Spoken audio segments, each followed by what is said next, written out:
You're listening to Forever Fierce with Catherine Grace O'Connell, only on LA Talk Radio. Cheers, Fierce Beauties. It's Catherine Grace O'Connell. I am your host today of the Forever Fierce show. And it's an exciting day. We had clearly a double show. We've got my lovely co-host back for the second show of the day. And Carol is the founder of evolvingYourImage.com. If you guys didn't catch that in the first show, you will find more out about Carol on this show. She is one badass, empowered woman who doesn't hold back and keeps it real. We drop the F-bomb a few times here and there, but it's all researched. I learned this. Brene Brown researched it. It's okay to do it. Brene Brown, another cool midlife woman. We blame you. It's that scientific research. And we have a fabulous guest today. We have Ryan Lauderdale, RyePenFitness.com. Ryan is a Nike master trainer, and hopefully we will learn more about what because I have not yet. It's impressive. It's impressive. I have yet to meet a Nike master trainer, so we'll get into that. But before we start today's show, I just want to thank an amazing company, Madison Reed, our sponsor for today's show, our sponsor for the next couple of months, and Carol and I are on our way up there. Look at her hair, and we'll get into that later. I learned really new cool things about hair color and when you have dreadlocks, and Madison Reed seems to understand something that many of us don't, but we'll get back to Madison Reed later in the show. I just want to give them a big shout out and a big thank you. So for right now, I think we want to dive in. This guy. Let's go dive in. I kind of. We usually do. Hashtag keep it real. Yeah. If you guys were a fly on the wall in this room, oh my God, Sam had to actually close the door. Sorry, not sorry. Right, exactly. It was awesome. Ryan fits in just perfectly in this crazy women's empowerment show and doesn't hold back. And I started by saying, I know Ryan. I met Ryan. He was my son's trainer. When I moved out to LA, my son had gotten mono, and I was sending him up to climb mountains at the National Outdoor Leadership School because I wanted to get him on an empowered track, and he got mono. And so I found Ryan to train him and get his ass kicked so he'd climb that mountain. And I watched Ryan, this man, talk about badass. We'll get into that and the mindset. But I look over at him. Here's this Nike master trainer, and he's got Yeah. I'm what the hell is? And I said carpal tunnel, and the answer I got, which I don't want to steal his thunder. Oh, you go, boy. It's a crazy story. I wish I could say something as simple I'm glad as you carpal didn't. tunnel. If it was that simple, I could fix it, and it would be a lot easier. Right now, I have 2 torn tendons in my wrist, and I had this slight fracture. It was from this broken bone that I got way back in the day when I was playing football. But that's not necessarily just it. So my wrist was kind of hurting, and then I woke up one day, and I was out in Spain, and I happened to go running with the Bulls. You guys are like we're all doing right. Just happened to be. So I'll tell you this: running with the Bulls didn't make it any better. That's for damn sure. It got a lot worse, and when I was out in Europe, it actually got a lot worse, and then so bad, in fact, when I was in the airport, I had to buy a brace. It was just like, it was too much. It was like really bad. So I came back doing some alternative treatments on it, and it really helped out a lot. So much, in fact, that I didn't need to use my brace anymore. So I was like, feeling good. I was with a client one day. He's a jokester. He likes to play around. We were doing this partner exercise, and he messed around and kicked my wrist so hard it just set it backwards. And I was like, you mother. We use that word. He didn't know, so I didn't want to lash out at him. He didn't know. So I was just like, yeah. And so I happened to go to Carl and Joe. They did some tests on me and some scans, and saw that I, in fact, had 2 torn tendons and a bunch of other things in there. I've been doing some alternative treatments again, and it's been helping out a lot. So I'm really hopeful that in the near future, I won't have to worry, and I actually need to get it better by tomorrow because we have a Nike photo shoot tomorrow for some content. So you'll see me without the brace tomorrow. Right. But the story with the ladies though stops at the Bulls. It just I just happened to me with the bulls. Had to take one down. Oh yeah, you no, know. That and bull was my bitch. Yes. so I did glaze over the fact that I grabbed the bulls by the horns, literally, and I wrestled up. There you go. No. There you go. All right, here it goes. Not by the sweaty balls. That's what happened. No, sweaty bull balls. No, it's not my thing. I don't feel empowered by grabbing sweaty bull balls. You guys can see. I mean, I wish we had the camera on me for it because this has been going on. I probably don't have a voice by the end of the show because it's hilarious in here. But that was clearly not quite the response I had expected. I know, it was interesting. But the bottom line is healing is getting better. It's healing. And you're getting back in your game. Yeah, don't want to jinx it. I'm feeling good. Right, yeah. Nike, gotta be there tomorrow. All I gotta say is if you are gonna take on a bull, I want to look like that. Yeah, that's for sure. That's for sure. Everything sounds good till you get next to a bull and you turn into a little mice. No, It's you like a did mouse that out little there. description. Go ahead, do that. You said the bull was there, and it was like all of a sudden the video camera went. Oh yeah, so I happened to meet a couple guys out there. They're really cool. We're still friends, in fact. And one of them was like on the sideline videotaping like the running of the bulls from a certain angle. And then you can see on the video, it's like slow motion. Everyone's going slow motion. And all of a sudden, you see, because I had this white hat on, you see this white hat just dart across the screen. Oh yeah. Because it was opposite. Because I talked to a bunch of the guys out there, some older gentlemen that have been doing it for a long time, and they said, okay, here's the way you do it. The way you run with the bulls is you wait until you see the bulls. I'm like, yo, this plan seems flawed. Why would I wait? This thing weighs over a ton and it runs faster than I could possibly run. I think a head start is in order. Right. That's a flawed plan to me. Yeah. And so I tried to wait as long as I could, but honestly, we talked about it earlier, the black in me kicked in, and as soon as I saw people running, I was like, I'm gonna get the fuck out of here. Absolutely. Yeah, I know do we this. talked about that. We're the kind of, as soon as we hear of something happening, we are gone. We don't need to investigate or see what's happening or open the door or wonder what that noise is. Yeah, we're out. So I was running at a certain point. You're supposed to run until you can't run anymore. Then you kind of get to the side. And so I was running. I was going to the side, and it was 2 people deep from the wall. It was 2 people deep, and I was like, oh my gosh, not today. Like this, boy, you're not getting me. Get the F out of here. Yeah. This is my So thing. I literally had to hurdle and leap over a guy. I should have showed you the picture earlier. I was like, You had a real Nike moment. jumped over. Only a Nike master I trainer. had a high jump somebody out there. Yeah. And then I saw later the pictures, the official pictures from the Pamplona. I happened to see myself on one of the frames, and you could see me, and the bull was just past me, just went right past me. Oh my gosh. And it was like people just past me got gored by that bull. And so I missed the goring, and I'm here to talk about it today. Yeah, good for you. Yeah, I would not recommend anyone going to run with the bulls. Yeah. But if you do, I'll tell you how to do it.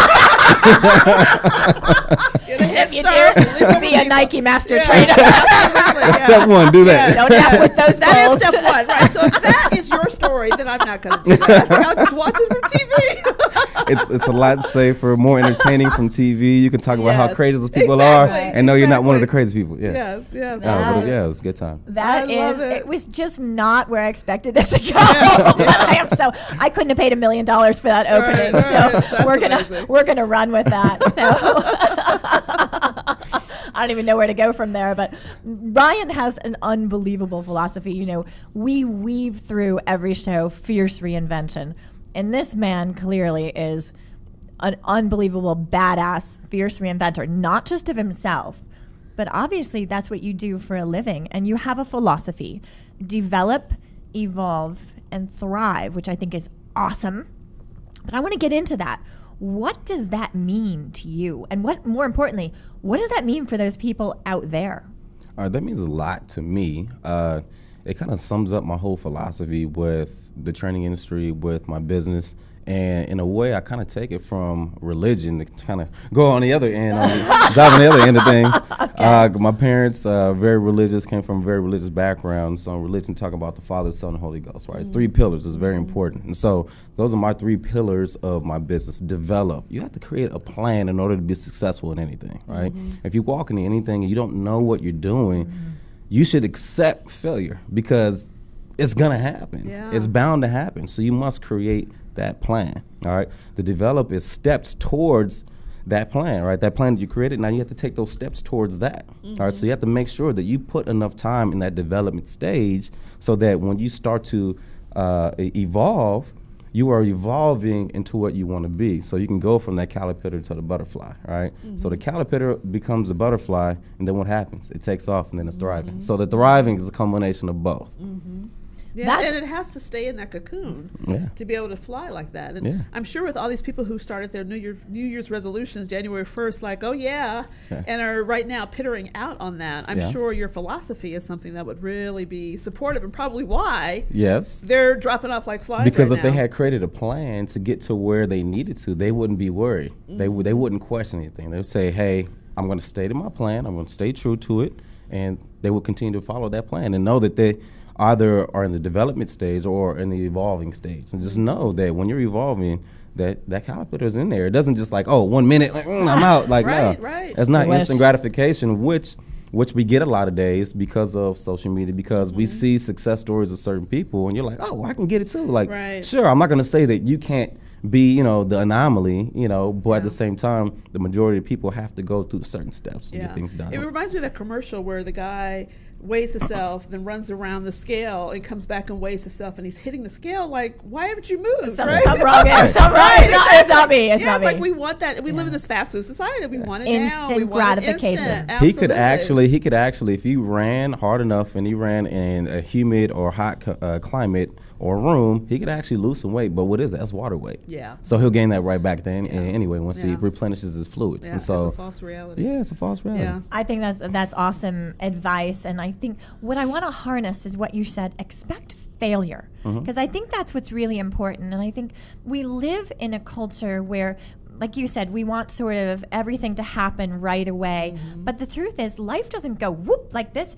It goes up, down, up, down, up. At least it has in my world and most of the people I know. Yeah. So it's not a straight shot out. So your clients, you help them. You're probably there more helpful in those down times, because when we're going up, we can do that. It's when we fall down and we need someone kicking our ass. And I've watched you kick an ass, and you kick it in a beautiful, fierce way, but a really loving compassion. So there's never any judgment. It's just like, come on, guys, I know you can do this. Yeah. I like to use this one philosophy of climbing a mountain. All right. Some people fast track, take the path where it goes straight up. All right. And that works for some people, taking the fast track and going straight up, right?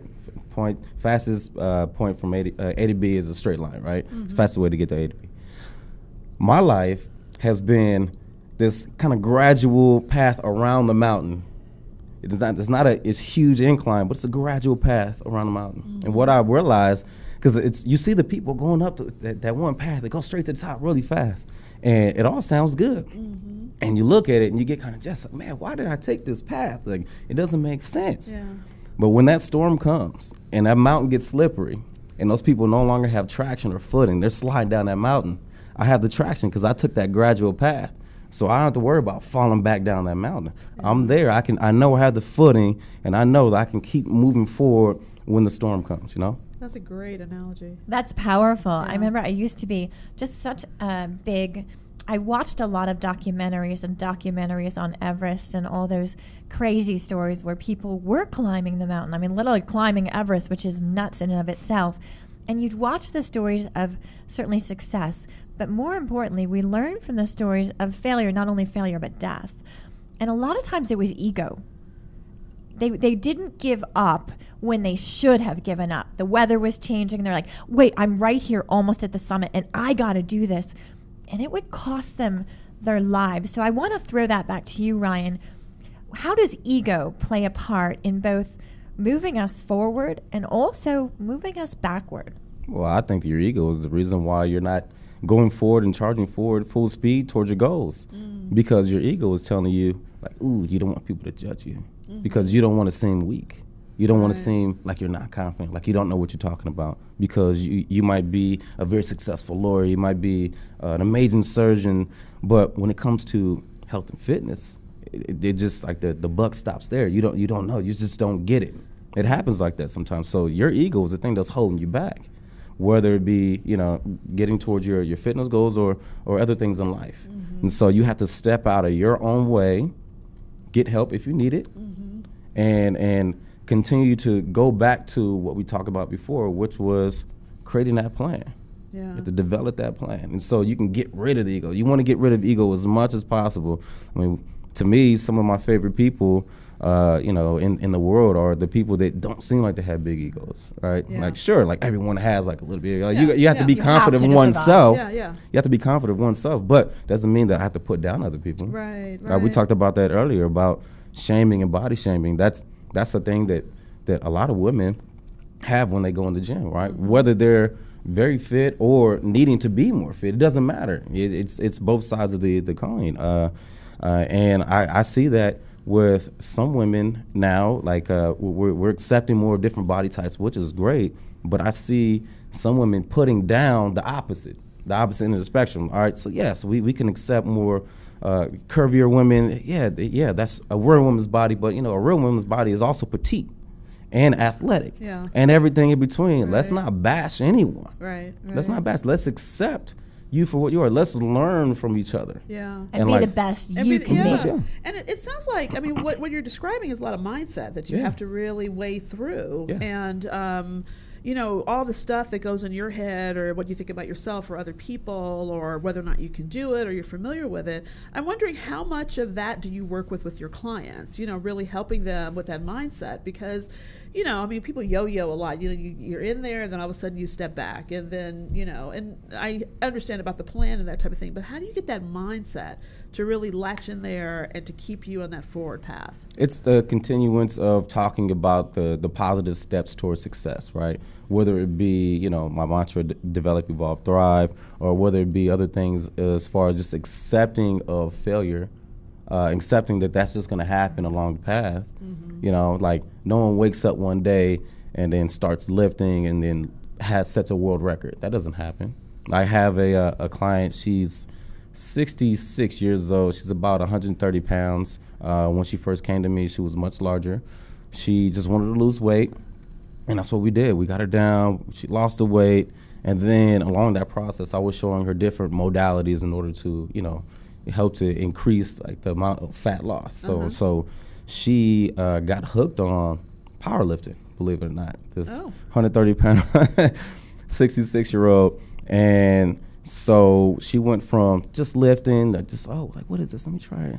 Like, not lifting much, to now, a couple years later, she's lifting 308 pounds. Whoa. As a 66-year-old, 130-pound woman, and she's squatting around 200 pounds. Oh, my God. That's an incredible story. That and I know when you sat down, I said, you've trained everyone from Christy Yamaguchi, Olympic athletes, to retirees. And our audience here, we have multiple ages, but really the core of our audience is fierce reinvention at midlife and beyond. So I really want you to focus in on that. The retirees, the woman, like you said, number one, she had to change her mindset. Maybe she already had that mindset, I don't know. But I think most people at midlife and beyond, number one, society has projected so much onto us. I want you to really address that. The person out there, the couch potato, the person that hasn't set foot in the gym, the person that looks at you and goes, oh my God, I can't do that. What do you tell them? Where do they begin? Well, I would say this, just first of all, I didn't train Christy. I did the training for her fitness video back in the day. Okay, thank you for clarifying. Yep. Okay, clarify that. After that, I knew I don't want anybody to hit me up. Yeah. Okay. So I would say this, the old adage that we know, Rome wasn't built in a day. Yeah. Right? So you have to give yourself some time. No matter what, give yourself some time. It starts with one move. So if you're a couch potato, stand up more. You know, it's if you have problems with eating, like, go find some help. You know, maybe start with putting down, like, or, you know, not eating that last slice of pizza. Yeah. You know, it's just like maybe it's just like one little step. Yeah. You know, if back away from the cinnamon roll. Yeah. Or eat a portion of it. Yeah, just one little bit. Like, just gradually start to take a little bit away. Yeah. You know, because if you make big broad strokes or big dramatic changes, that's people don't keep that going, right? Because that's what people try to do for the New Year's resolution. But that's why they lose it, right? Because it's too much. Yeah, try to make a huge life change immediately, as opposed to gradually changing your thought process and your actions and letting them match up and meet up. I love how you normalize failure and normalize challenges. And I think, like what we talked about, this fast food society, we don't want that. We want the quick and the easy. So really reinforcing that just sounds like a really powerful thing to forgive yourself, to allow yourself to screw up, because you're learning new habits and new patterns, and to forgive yourself, but keep moving forward. Yeah. That's really powerful. One of my college coaches, the great legendary Dick Tomey, he used to say, we want the worst weather. He's like, we want the worst weather. He said, if I prepare for the worst, when it comes, it's going to be nothing, because I've already prepared for it. Yeah, that's fabulous. That's great. Yeah. That's awesome. I want to address something, because obviously we're here on social media. Carol and I didn't grow up in a world of social media. You are younger than we are, so you may have grown up in it. But what do you see, positives and negatives? I would imagine we talked about body shaming. We talked about, you were at a fitness center before. I belonged to that fitness center. I would walk in and automatically be judging myself and not feeling good. And I left the fitness center because of it. And Carol, you said that too. You had that. And we are completely different. But I think as women, we are culturally programmed to judge ourselves. And out there, I know people can relate to that message. And social media, guys, it's not real. There's so much behind the scenes. So I really want kind of both of you guys to jump in on this. I think it's a really important issue. Yeah, with social media, I would liken a lot of what someone feels when they go back to social media to being very similar to any type of addict, right? If you continue to open up your phone, it's an addiction. Yeah. And so if you treat it like an addiction, then you'll be able to separate from it. And then just knowing, everyone out there, just know that there's more than what meets the eye. There's more than what you see. It always is. Always. Yeah, so for Nike, I've done a bunch of different things, from like training multiple, athletes, to being in front of the camera, being behind the camera on the production side. And when you go to an amazingly run event, especially if you're not on the production side, you just see the glitz and the glamour. You see the lights. Like a few years ago, downtown LA, we had this thing called NTC Tour, where we had a few thousand people out there, men and women alike, out there working out with us. We had this big stage and tons of lights, and it was amazing. So they just see this amazingness. Yeah. But behind the scenes, the marketing teams, like what they have to go through, the practices that we had to do to make sure that we're on point, because at that workout we did something that was like timed to like a beat and the music and the song. We got this amazing producer that produced the tracks, and just choreographer, choreographed the moves, and then just the setup for the recovery area and how does this all flow, and one person flow from one.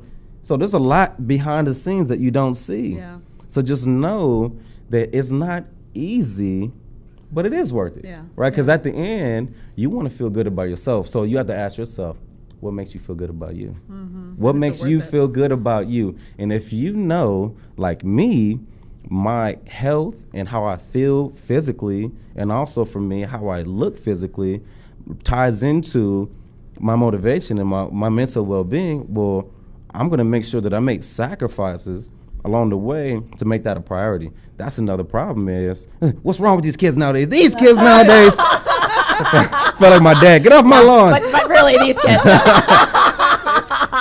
Because we were never a kid. Part of it is sacrifice. People don't want to sacrifice. They want it all. Right. I want to do this. I want to do that. Well, you got to sacrifice something. You're going to have to focus in on one main thing. And then if you're able to handle more than that, boom, you can do that, right? Mm-hmm. But you gotta be able to sacrifice and say no to this. Say no to that. All right, I want to look the way I want to look. I'm not gonna eat pizza anymore. Wow. Well, it's one decision at a time. And Carol, I know you can relate to a lot of what Ryan just said, because we've talked body shaming, comparison, starting where we are. So what do you have to share? You have a lot of valuable thoughts around this. Well, we were just talking about how sometimes when I go into the gym, people look at me like, well, what are you doing here? Like, you don't belong here, even though you're trying to do whatever you can to be more fit and better put together, and sometimes it doesn't feel like there's a space for that. So you don't choose to go to those places because you don't want to. You're already in your head around a lot of things, and you don't need the added pressure to that. So it is sometimes can be challenging to go into those spaces and undo what's going on in your head to be able to get into that space to work out. But I'm curious, like, where did that start with you, though? You know, like, I have a brother my brother is so fit, and he looks 20 years younger than what he does because, like clockwork, he gets up every morning, makes a sacrifice, and he works out, looks absolutely amazing. So where did the story start for you? How did you get into this mode of thinking and that you're going to be fit and this is the path you were going to take? Well, athletics is big in my life, and that's what, even as a kid, what drew me to Nike, because Nike to me was like the top of the tide. They had the best athletes, and I was like, all right, I'm an athlete. But for me, that's what helped me just to move and to work out and lift weights. I was doing it for a purpose. I knew I was lifting weights to get stronger, to run faster, to jump higher, so on and so forth. And I would go to practice in order to be in better shape, to be conditioned, learn plays, et cetera, et cetera. Along the way, I realized that, okay, my body is changing. All right, you can see the changes. You can see the physical change. Okay, I like how I look. I like how I feel. All right, go to college. All right, get hurt. All right, not going to the next level. All right, I have to make a decision. All right, am I going to continue this, or am I going to let it go? I was able to see the people that came before me, and I saw the ones that let it go and say, you know what, I'm not going to work out like that anymore. And I was like, all right, that's not necessarily me. I don't want to look like that. I want to feel positive about myself, and I know for me, feeling positive about myself is being healthy, being fit. And then along the way, that we talked about the failures, came, whether it be injuries or, as a young strength and conditioning coach or young trainer, you're just trying out different programs and seeing what is the most effective program and pulling things out. And so it's trial and error. But just knowing overall at the end, like, how I want to feel, what makes me happy. And so I think the viewers out there, you just need to understand where your happiness is. My number one rule is love yourself. That's a Carol one. And I'm going to jump in here for 1 second and I want to take a moment to weave in our sponsor here, because you were talking about something that is so important. This show is all about fierce reinvention. I honestly didn't know. I knew that you had a background in football, but I didn't know you had a point in time. It's a pivot point, and we all have a pivot point where you had to make a choice, and you could have fallen apart and gone, oh God, what do I do now? Fierce reinvention, Madison Reed, our sponsor today, role model, planting a seed. Madison Reed started by literally her daughter calling her out. Hey, Mommy, you've talked about like starting this hair color company over and over. She walks in the door one day and goes, well, Mommy, are we going to do it? So no, I think you are an amazing role model. You're an amazing role model. We are all at all times fiercely reinventing ourselves. You guys, We'll talk about it on another show a little more deeply, because we have an amazing campaign with Madison Reed launching next month. MadisonReed.com. Incredible role models, far more than hair color, all about confidence, empowerment, and reinvention. And with that, I want to go back and send that ball over to you, because I think you could really relate to what Ryan was saying. Absolutely. This idea of loving yourself and being comfortable, where you are, and are you happy, with where you are, which is so key. We were talking earlier that, I was I became a curvy girl post children. Like I always say, I blame my 21-year-old. We're always blaming baby fat. And I've kind of gone back and forth, but it wasn't until I had children that I, became a little bit more curvy, or had more curves in there. And but a lot of it, for a long time, because I didn't know what that body was or how to fit into that body, and the stigma that was attached to it, it was really challenging for me to love myself and for me to accept myself or even put myself out there, because I was shameful. And I think a lot of the place it has to start is loving yourself. And I always tell women, I'm not an advocate to be big, right? That's not my thing. But the thing of it is, if you learn to love yourself, you'll start doing things that are good for yourself, right? You treat what you love well. And so if you can find a place or find a way to love and embrace where you are now, then as you talked about, you begin to get on that path of doing those things that are better. You get the plan, you put it into place. But again, I just want to go back to normalizing challenges and normalizing failure. Because, you know, about 5 or 6 years ago, I was smaller and then I picked up. And so you can either stop that conversation there or you can pick it back up and move forward. It doesn't have to be over because we go through the ups and the downs. And I just love what you talked about with that of that, hey, you know, I went here, but then I met this and I could have went here or that. It was, you know, moving forward, sometimes moving back, but accepting that and allowing that to be part of the journey because you only have one life and you just got to keep moving forward. It's the direction to go. So, exactly. I mean, I really relate to that in terms of that self-love as the foundation of all of this. I think that's beautiful. And Ryan, in the conversation before we started the show, you brought up something really important because I think a lot of people out there, they really are looking for things that they can do, incorporate into their lives. And you're sitting there with double bottles of water and you were listening to another podcast or radio show on the way. Please share. I think that's so important because everyone has access to water. How important is something as simple as water into feeling better and really changing your life? So that's a real simple step. Yeah, so I was on the way over here. I was listening to this podcast from the NSPCA with Dr. Chris Moore, and he had a guest on. His name is blanking right now. Sorry about that. But he was talking about hydration and as it relates to performance and as it relates to like general population. And a lot of people, you know, have this preconceived notion about caffeinated drinks and it affecting them, and he talked about the amount of caffeine in, let's say, like a tea drink that you might get from, let's say, like a Starbucks or you might make at home is very low compared to the amount of actual fluids inside of the cup, and so it's almost offsetting. Also, if you think about it, so plasma is almost by 80% water itself, and so one thing we need to do in order to help our overall well-being is to drink adequate amount of water. Water is really important to just vital functions, and so if we talk about blood again, we're talking about oxygen, we're talking about like brain function, we're talking about just well-being, and if we don't have enough water, we are definitely hurting ourselves more than helping ourselves. And a lot of people, you know, in the nutrition world, science world, and alternative medicines, they believe that the water can help to heal your body. Wow. But how much would you recommend that people take in every day? So it really depends. It really depends on height, body weight. It's a bunch of different things. Some people give a general recommendation of like half your body weight in fluid ounces. I actually have, if you go on my site, I have a blog about that. About how much water? There we go. How much water you should drink? How about that? Of course you do. You can go to ripenfitness.com. There we go. And go to the blog section, and it's right in there, and it goes over it in more details. And Fabulous. so, but definitely, it's something that I would recommend to everyone. Just drinking more water will help you to feel better. All right, let's be real, guys. We've had those nights. We keep it real. We had those nights. We go out and you know, we drink a little bit. Right. One glass of wine turns into a bottle, turns into two, and we're like, hey. And the next morning we wake up and we feel like crap. Right. We feel like crap, not just because of what we might have eaten, but we feel like crap greatly as a result of being dehydrated.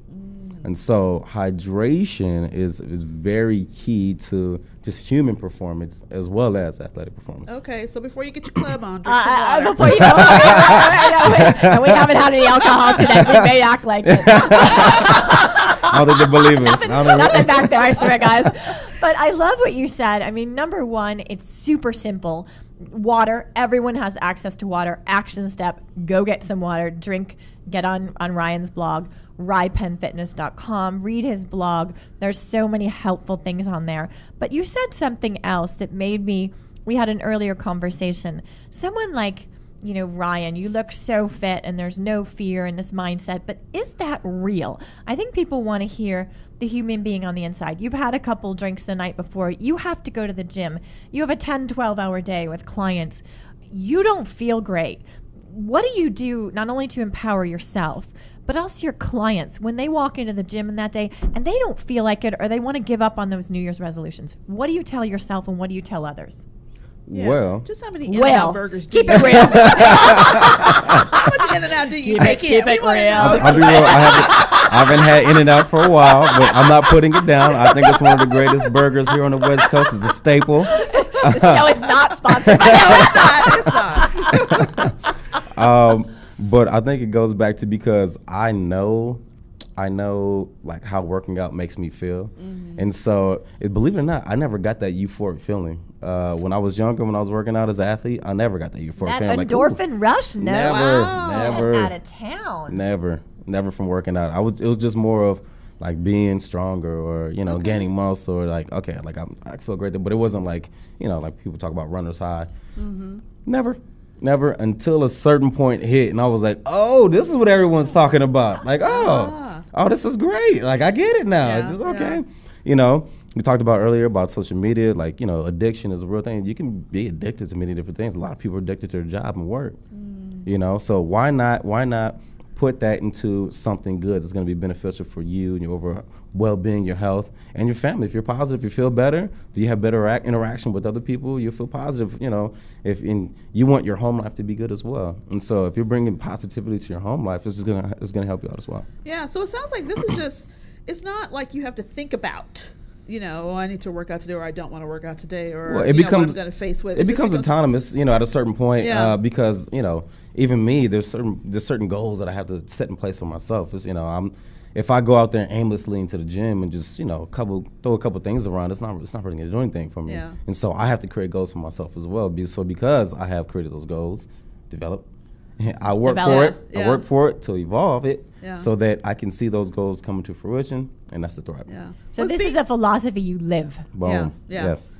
Was being a master trainer one of your goals from Nike? And what is that? And how do you do that? Yes. All right, I will tell you that. It was not one of my goals, to be honest with you, because it didn't exist at the time. Like back in the day, it did not exist. It was not even a thing. So I was, I'll tell you about my journey a little bit. So I was working at a corporate gym for a good amount of time, and I was also working at a sports performance facility at the same time. It was long days. I mean, we were just full time in both facilities, and at a certain point, they both said like, "Hey, you have to choose. Like, what do you want?" And so I looked at both. On the sports side, it was great. I got to work with top athletes, NFL athletes. We had people from U.S. Women's National Soccer Team, U.S. Beach Volleyball, and to MLB. We had tons of different athletes, which was great. I mean, I loved it, and that's what I wanted. Sports performance is my passion when it comes to training. But I looked on the other side, this corporate gym, and I just saw just the lifestyle that everyone lived, and I saw more opportunity for me at that moment to go that path. And so I went with the fitness path and left the sports performance path for just a short amount of time.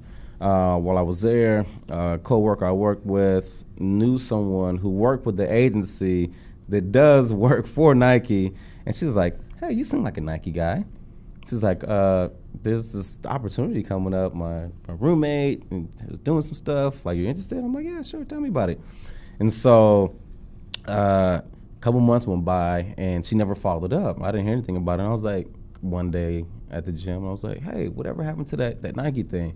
She's like, "Oh, let me text her right now. We'll see." And so she texted her, and then the girl asked for my email address, and then we're emailing back and forth. She asked for things I'd done, a resume, like a reel, headshots, all that kind of stuff. This was about 8 years ago. Yeah, about 8 or so years ago. And she was asking for all these things, and so I just kept sending it to her. And then she responded back, was like, "Hey, are you available to come in for an interview?" And I was like, "Sure." So I go into the office, the Nike office here in LA. Excuse me. And I think I was going to be like a one-on-one interview, like getting ready, Yeah. And it's a 7-people panel interview. Yeah, there's 7 people, and for a lot of people, it can be very intimidating. Yeah. I honestly, my head wasn't even there. I was just like anyone else that wanted to be associated with Nike in their entire life. I was like, I was like a kid in a candy store. I'm like, "Let's go, guys, let's do this." And so they were just grilling me about everything, from A to Z, and I was just like, boom, boom, boom, boom, boom, this, and it was the right fit for a bunch of different reasons, because the program that they were rolling out from world headquarters in Oregon was something I'd already been doing at the sports performance facility. I'd already been running that same type of concept. And so it made a lot of sense. And so I walked away and I was like, I killed that. Killed that.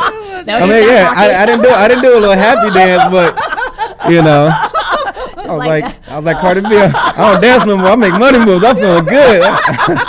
It's feeling good. Look at you. Wear Nike proudly on your chest. But they didn't call me for like 6 months, and I was like, oh my gosh. I was like, what's going on, guys? A little too I was like, I thought I killed it. I don't know what happened.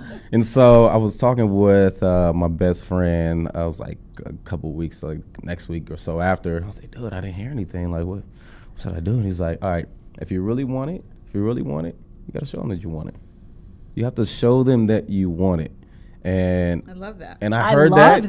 I heard that, and it just resonated with me. I was like, okay. So I just kept updating everything. Like, oh yeah, I forgot I did this. Like, oh yeah, I forgot, yeah, the Chris Yamaguchi, I forgot I did that. Oh yeah, I forgot that, I worked with these people. Oh yeah, I did this photo shoot for this thing before, and updating the website and everything just came together at a certain point. Throughout that 6-month process, I was emailing them something every week. Like, oh, I did this. Oh yeah, I forgot I did that. Or, hey, have you heard about this? Like, just to stay on their mind. And then 6 months later, they hit me up. What are you doing on Tuesday? I was like, I'm doing whatever you tell me I'm doing. I'm your bitch. Pretty much. You sound like boy. So did that, and I've been on ever since. And it's been about 7 or so years. Yeah. And it's been a very fun ride. And in the beginning, there was no such thing as like a master trainer or anything like that. There was just Nike trainers. So we led live training experiences for the consumer out of the stores, the Nike stores. So whether it's like Nike Town, Santa Monica, or Beverly Hills or whatever else. So they had been doing that before with Nike Run Club, but never had attempted to do that with the training. Yeah. But because we had this new program that was successful on campus, led by the amazing Marie Purvis, the company as a whole wanted to push that out into other major geos. So we started with LA and like New York, and eventually made it to like Texas and Chicago. Nice. And so over time, my role just became multifaceted. So it was like, all right, I'm just teaching classes once a week at the Santa Monica store. The first one we had like maybe 7 people, and I think 6 of them were Nike employees. 4, no, it was like 4 were Nike employees. 3 were my friends. 3 were my Your friends. mom. And I think there was some extra guys I didn't even know. I was like, hey, who knows this guy? Called him. And I found out later that I did know him. He's good, talented photographer, Quack at LA. But yeah, and so it started from that. And at the end of that year, I think we got up to like 100 consumers, 100 people coming out. At the end of the next year, we got up to about 300 people on the Santa Monica Bluffs. This was before they created that rule. I think they created that rule for us. I'm being real with you. We had a lot of people out there, and it was just me. I had a small little Bose boombox that didn't get loud. I couldn't hear it, but it's 300. It's me yelling and getting people going. Yeah. And you have to just give a lot to the people. You have to have a high energy. Yeah. And so it went from that to doing world tours to working on major ad campaigns for Nike brand. You on the billboard? Go ahead, say it. On the billboard. Yeah, on the billboard in Dick's Sporting Goods and Kohl's, on Nike.com, and Nike mailers, Nike city pages, and also working with the athletes that we see in front of storefronts. Yeah. Worked with with Allison Felix. Worked with tons of other people, to working with other high profile like Nike clientele and many other things. So I've worked with every category except Nike SB, which is skateboarding. I wouldn't. I'd be like, it'd be you don't want to be here anymore. That's like a bull story. Yeah, for sure. I'd be a bull in a china shop. I wouldn't know what to do. Like, I know how to kick flip, guys. I don't know what Ollie 250. I'm just making stuff up. I don't know what that is. Keep it real, guys. Keep it real. But I worked with every other category, doing different things like running events, leading events, doing Q&A with athletes, just kind of all over the board, working with product development teams, from socks all the way up to like high-end footwear, putting together focus groups, so being a Nike master trainer is multifaceted. It's not just contributing workout content to the Nike Training platform, which you can download today, Nike Training Club, and you can do Nike Training Club. Nike Training Club, and you can do some of the workouts that are inside the app. You'll find me in there, and you'll find a bunch of my friends and colleagues. Nice. So it's not just doing that. It's far more. It's everything that I told you, and you're an ambassador. Beyond. Yeah, it's ambassadorship. The marketing kind of just happens because when you believe in a product, you talk about it. Just like I believe in what we talk about, Develop, Evolve, Thrive, and Rapid Fitness, and what I'm doing and what I'm about, and I believe in them not just because I wanted to believe in them since I was a little kid, not just because I wanted to be like Mike. Yeah, Mikey. Yeah, it wasn't just about that. It was about everything. Once you get to see the wizard behind the curtain, I think you respect Oz even more, you know? Isn't that true? Like you said on social media, it's not all what you can see out there, guys. But I got a few amazing takeaways from what you said. Number one, dream big. Your dream, don't keep it here. Oprah didn't get there when they kind of said, what do you want to be? She's like, it wasn't about being a celebrity. It was about really changing the world. Yeah. And you had this enormous dream. And I think your friend's advice was invaluable. Yeah, I love that. How important is our attitude and going after things and positivity and the energy? People can feel that, and they can feel what I'm hearing from you. You linked arms with Nike. You're not just a product rep. No. It wouldn't work that way. Like, you wouldn't believe me because you're like, oh, you're just trying to sell me something. Like, no. Yeah. I'm just telling you my story. And that's a part of it. I think it's brilliant, and I think many companies. I just got back from New York with another brand that is all about that. I think a lot of companies are pivoting that way. They're pivoting away from hawking products to believing, hiring people that authentically believe. And I got to tell you, sitting next to this guy, I'm a believer. I'm a believer, and I want to make sure before we have a couple minutes left that we wrap up and we let people know where to find you, where to find the Nike Master Trainer, where to find on your video those people right now with the New Year's resolutions that might have fallen backwards, and we want to leave them with 3 actionable takeaways. Be it as simple as water. What are those 3 actionable takeaways? The ones who are afraid to even get started. Exactly. And then where to find you to continue to motivate, be it online or here physically in LA if you want to work with a Nike Master Trainer. Okay, my number 1 will always be love yourself. Like, for sure. That's just a staple of what I believe in. And I believe that if you love yourself, then you'll do certain things. You'll ask, and then you'll also treat people with a certain amount of respect, because when you love yourself, then you'll have a love for others as well. Absolutely. All right. Amen. We in church. Say goodbye to church. The other thing is to believe in believe in yourself. So like we talked about, when I talked about with my best friend, he told me, do you really want it? You gotta show that you really want it. So believing in yourself is putting out the effort that shows that you really want it. It has to be more than just words. There has to be action. You said 3 actionable steps. Boom. There you go. Right there you go. That's action. What's the word say? Faith. And then number 3. Yeah, and the number 3 is to follow through. Yeah. Sometimes we start things and we don't follow through. But if you go back to step 1, that'll help you to get back to step 2. That'll take you back to step 3. And if you start to waver, boom, go back to step 1. You repeat the process. Yeah. You have to, like the 76ers, the basketball team organization, have this hashtag going right now. It's trust the process. Oh, that's beautiful. Yeah. So trust the process, believe in yourself, love yourself, follow through. Yes. You've given absolutely. Drink some water. Drink some water. We all have water. Don't let failure stop you. If you guys have fallen off those New Year's resolutions, so have most of the world. Yeah. So no, every day is a new year. Every day is the possibility for a new year and a fierce new you. You guys tune in next week. Elisa Goodman, director, producer, Hollywood. We're going to be able to continue a conversation that a lot of people are talking about.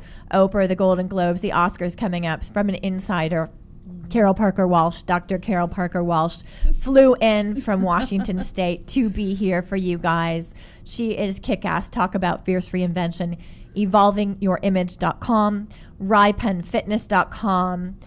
And also download the Nike Training Club app if you haven't today. It's great, and there's tons of updates and tons of workouts in there as well. On RyPenFitness.com, you'll find tons of free workouts, and I have more content I'm putting up on the blog.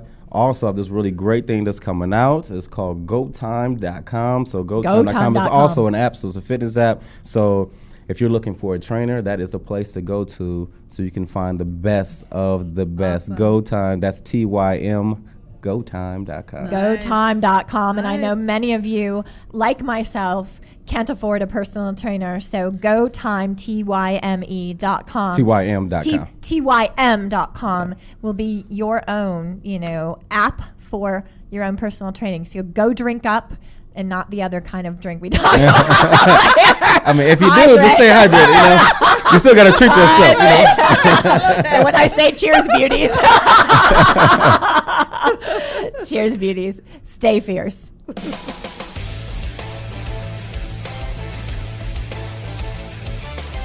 You're listening to Forever Fierce with Catherine Grace O'Connell, only on LA Talk Radio.